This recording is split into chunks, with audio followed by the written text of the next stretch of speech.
In this video, I'm going to show you exactly how you can add more distance to your golf game, regardless of what age you are or ability. A lot of golfers place emphasis on things that aren't really going to help them.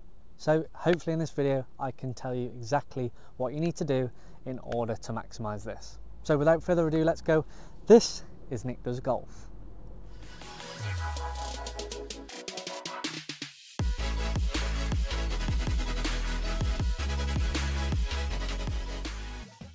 Hey golfers, and welcome back to another video here on my channel, Nick Does Golf. It's great to have you here for this one. Today we are talking all about how you can add some distance to your game no matter what your age is or your ability. So let's dive in straight away.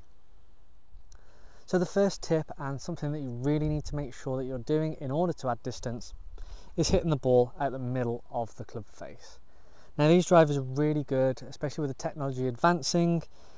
Whether you hit it at the heel or the toe, it's going to help you straighten that ball up and still keep a lot of the distance no matter how badly it comes off the face. But if you really want to optimize the amount of power that you're having on your drives, you need to make sure that it's coming out of the middle of the club face. So it might be worth you putting some tape over the club face or some spray to really recognize exactly where you're hitting the ball out of with this club. Generally, if you hit it at the heel, it's not going to eke out as much yardage as it would the toe, but if you can try and make sure that you get your range within or close to the centre, then you're going to have a much better chance at optimizing your distance. So if you are hitting it out of a specific area, such as the heel, try and feel as if you're hitting it out the toe. You'll be amazed at what happens. You'll start to see that the ball is starting to move more to the centre of the club. So whether that means that you stand slightly further away in order to gain this, you might want to stand a little bit closer. These are all minor things which can have a massive effect on where you're getting the ball out of the club face. Another one is how you're actually hitting up on the ball. Firstly, you need to set yourself in a good position which is behind the ball. So you can see that I'm in this reverse K position. So my shoulders are slanted up towards the sky.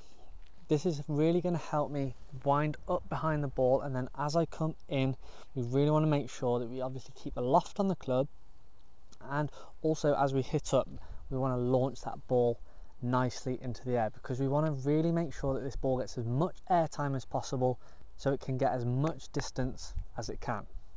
So really feeling like when you come in to that impact zone, you're really rising up with it. Okay, you're not extending towards the ball and early extending, you're really rising that club up as it goes, so you can really optimize the ball flight that you're going to get with this driver. An extra added tip for that one is to tee the ball up slightly higher. This again is going to help with that launch, so you can really get behind it and get that ball launching up into the air with lots of carry.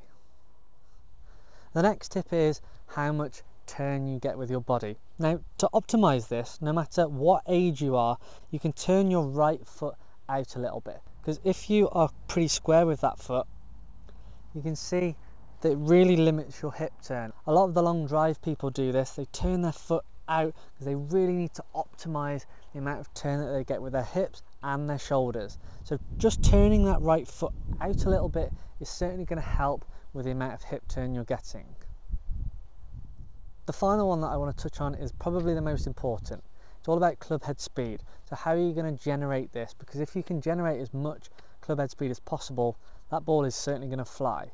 So one of the things that I really want you to think about, so you've got everything in place, you've got really behind the ball, your right foot's turned out, you're really going to wind it up to the top from there. So what happens is you really need to create lag. Now lag is a word that does get thrown about quite a lot, but it can be misinterpreted. So how are we going to create that lag? Well, what I want you to think about is once you get to the top of your backswing, you're going to create and keep that angle in your right wrist if you're right-handed. Obviously vice versa for lefties. If that doesn't work and you can't feel it, try with your left hand.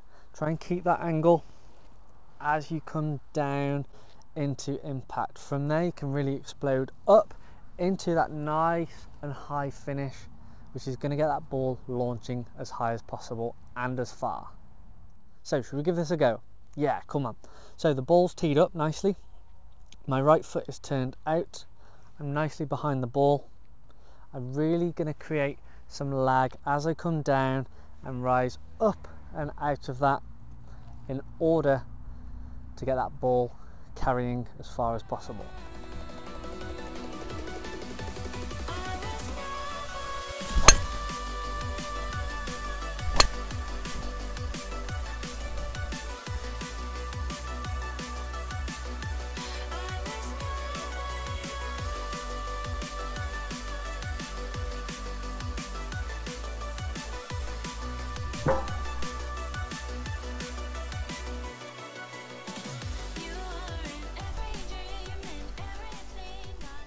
Not bad.